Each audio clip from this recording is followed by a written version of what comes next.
Due to scorching heat, many of the activists take shelter in Nayapolton and surrounding areas.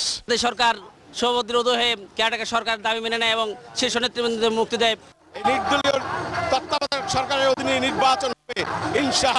Cultural program was also arranged to encourage the party activists. While the opposition leader claims the flooding of people will stop the injustice and oppression of government, they also declared government will be forced to accept the opposition's demand through disciplined movement.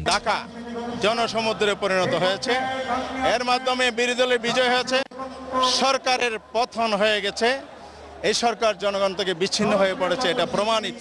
অতি সহসা সংলাপে বসে অথবা সংলাপের বাইরে গিয়ে আজকে নির্দলীয় সরকারের অধীনে নিরপেক্ষ নির্বাচনের মাধ্যমে সকলের অংশগ্রহণের মাধ্যমে শান্তিপূর্ণভাবে ক্ষমতা হস্তান্তরের যে গণতান্ত্রিক রীতিনীতি সেটাই তারা ফলো করবে বলে আমরা বিশ্বাস করি। While law enforcers undertook a tight vigilance centering this mass rally, there were law enforcers in plain clothes along with RAB and police.